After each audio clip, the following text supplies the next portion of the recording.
Hello again, everybody. Today we are working on Marcy, the 87 Pontiac Acadian, and we are getting ready for the 2020 COVID edition Canadian Chevette Meet up in Niagara Falls. So we're going to do some heater hoses or some rad hoses. We're going to change the coolant. I've got a new old distributor cap and rotor, oil change, kind of check front to back just to see general wear and tear stuff, and we're going to start by getting it up in the air so we can have some access below.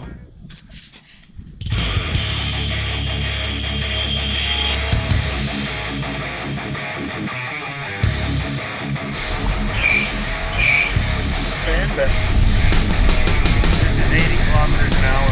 The car isn't going anywhere near as much as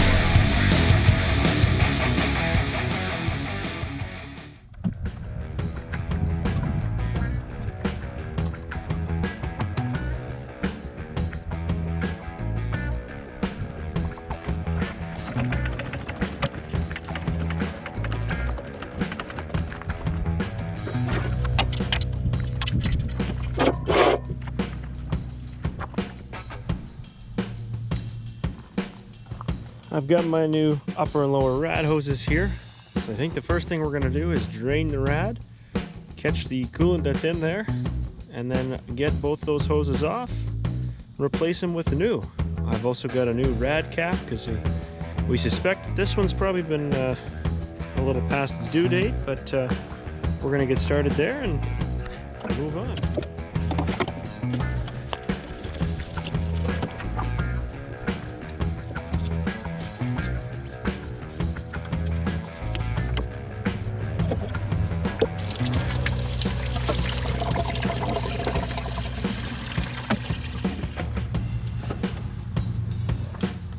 So I've currently got the upper rad hose completely removed.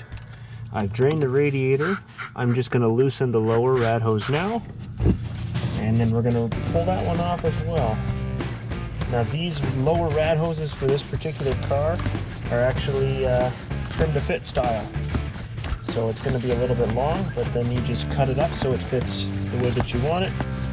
This one actually almost had a kink in it. It was bent so much, so I don't think they trimmed it when it was put on last, but that's quite all right because we're going to make it right. And we can see how much longer it is by just holding it into position there. We're a solid 3 inches past where we need to land. So I'm going to fit this on the engine block end. We're going to gauge where we need to cut it. It's going to be right around here somewhere. I now have a brand new upper and a brand new lower rad hose. Both are trimmed to fit. I took about this much off of the upper just to get the fitment nice. And let's see, this is the lower piece that I cut out of it. So you certainly got to trim them up, but that's what's going to make them fit nice. It may be hard to see down in the engine bay there. Previously that hose had a heck of a kink right here where it turns up and goes to the block, so I think we'll certainly have a better fitment here. I also noticed when I was under here the fan belt's kind of loose again, so I'm going to make a point to snug that up a little bit while I'm here.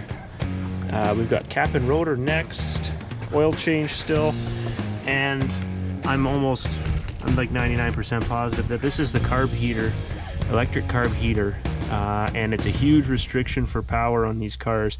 Not that they're any sort of power plant, but I'm going to take a whack at actually removing that and getting rid of it because it's not doing me any good. I don't really drive this in the frigid cold, so we're going to see what happens there if I can't get that gone. But yeah, let's get to the next little stage of filling this thing up with coolant.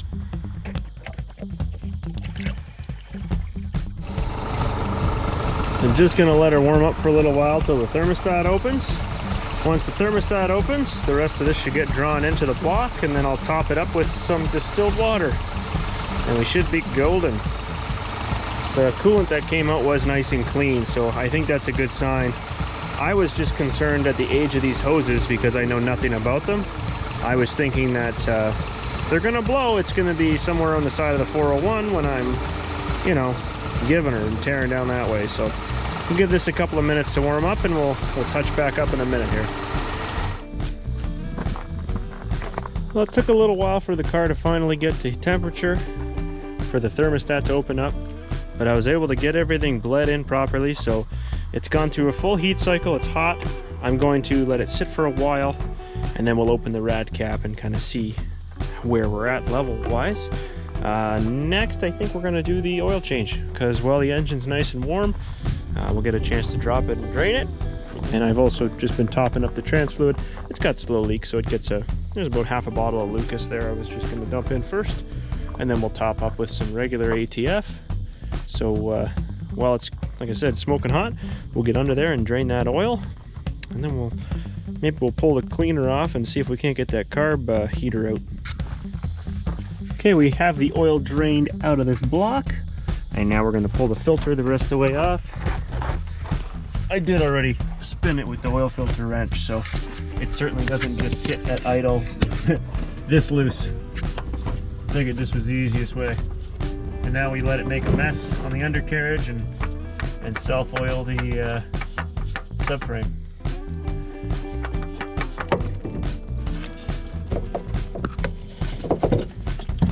Cool. So I'm gonna clean that up, get the new filter lubed, and pop it in place. So the oil change is all done. Now we're gonna have a look at this carb heater and see what we're up against with that.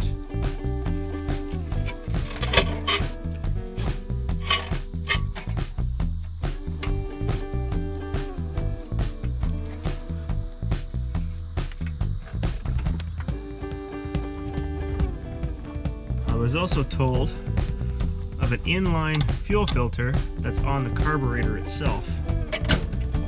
I never checked it, but because I have one on the fuel line going up to the carb, apparently this one can be removed if there isn't already one here.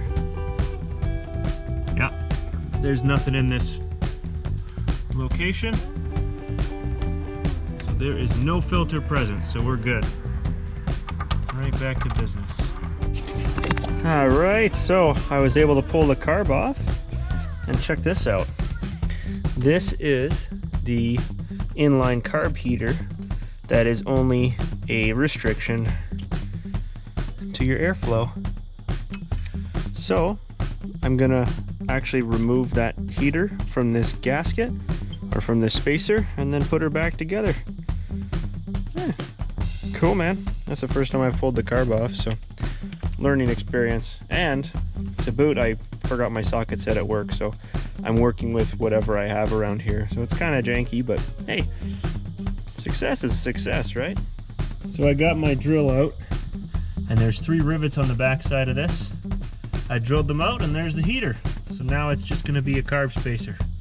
So we're gonna toss that guy in the trash, and I'm gonna clean this thing up real good to get the shavings gone, and then we'll reassemble.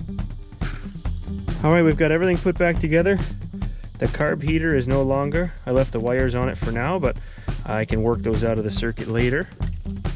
I'm kind of curious to see myself, so let's see if we're gonna start up.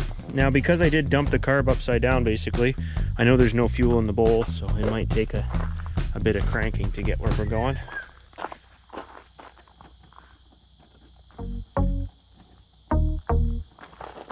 if I can get the key going here.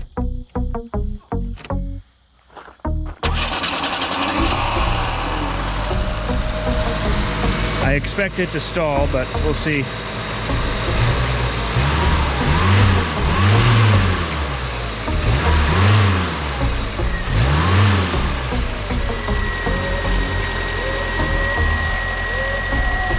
Yeah, it seems pretty smooth. Although it didn't run crappy before, so the real test will be out on the road. Get her good and hot. I'm gonna tension up that belt just a smidge. And then I have to go into the barn and pull some parts from another engine. A friend of mine who we're gonna drive together in tandem, he's using Rob's Auto doing some shopping. He needs some more parts and whatnot, so I'll see what I can pull and hopefully help him out. Same guy I got that rear end from a bunch of videos ago. All right, I think it's ready for a road test. Actually, before a road test, we're going to change the cap and rotor. I have no idea how long those have been in service. They've been on there for as long as I've had the car, and I never even opened it to look at it. Story behind this. Looks like it was purchased secondhand for $3. The original price was something like $11.49 from Canadian Tire, is the Motomaster brand around here. The first Chevette I bought is a 4-door stick shift. I'm sorry, it's a 2-door stick shift. 4-speed, that's what I was trying to say. Anyway, this was inside that car when I bought it. It was sitting in the interior, and it was purchased and never installed. So we've got us a brand new cap. It's just dusty. And look at that rotor in there, still in the package. $6.49 would have been the original purchase price for that one. And we're gonna run it, because why not? And I'll keep those as a functioning spare. So the way I always do the cap and rotor, I remove the cap first, leaving the wires attached, and then one by one I move the wires over from the old cap to the new cap, and I make sure the cap goes on the same way. That helps me prevent any mishaps with not having the wires in the correct spot and then making a misfire essentially. So let's get this pulled apart.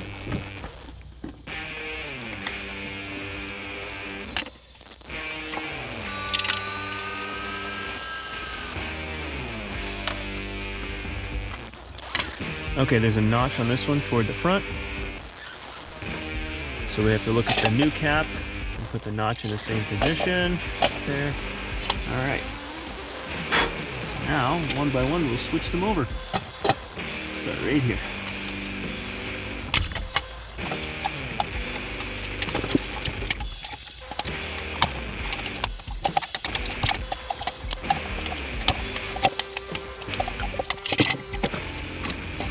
So if we look inside this cap really closely, the center pin definitely has a flat spot and some carbon buildup, and then the electrodes even have some raised buildup of carbon on there. So it's not that it doesn't work, it's just it's starting to wear.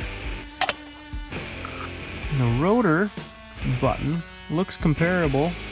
The end of it's kind of a little bit worn down. Let's see, let's put it side by side with the new one, because this new one looks pretty fresh. All right, and that's a Phillips screwdriver to remove those retaining screws, and we'll pull that thing out.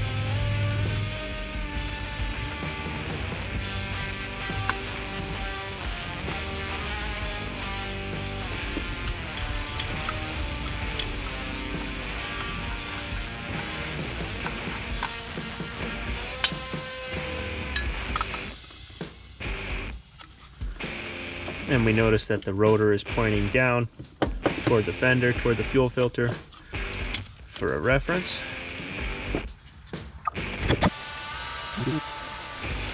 Doesn't look too crummy in there to me. Alright, we got our brand new rotor. Comes with new mounting screws as well, or hold down screws. So we can get them going here. Preloaded the retainers out, like I've turned them out so they're ready to snap into position on the base, and I know that that notch is on the front portion to hold this in time, so right there. Okay, that's seated properly. Let's lock these feet in place. And it's spring loaded, so you push down and you rotate, and then the finger goes underneath the body of the distributor and holds it in place. Nothing's touching something that's going to cause it to burn or melt. Your plug wires are out of harm's way. That should be good here. Everything looks pretty clear.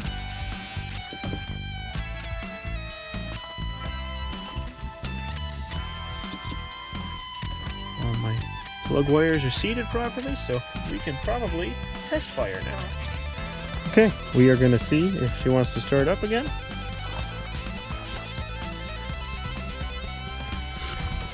It's always awkward you reaching through the door to get the key on this thing. 1, 2, 3.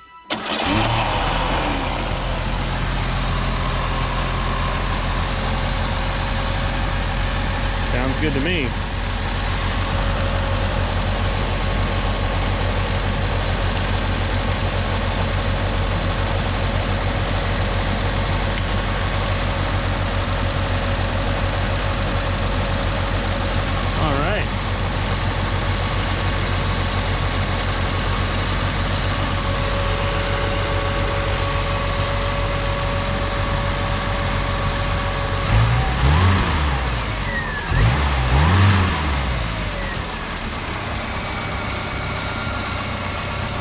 Nice.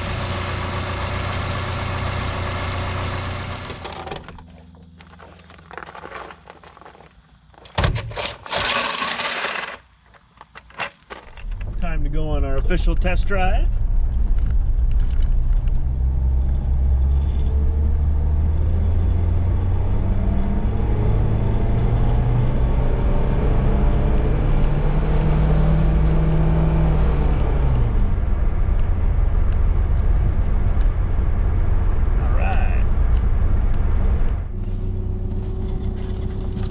Hello again, folks. So this is now day after the updates, maintenance, and whatever on the Pontiac. I got to take a run to Chatham. My friend there, Josh, needs a few parts, a water pump. The heck else did he want? Alternator bracket and some plug wires. And I happen to have them sitting in the barn, so we're making a fair trade for it. Plus it gives me a chance to go for a cruise. So I've got just under an hour's drive there from here, one way, so I'm going to crank up the tunes and hit the road.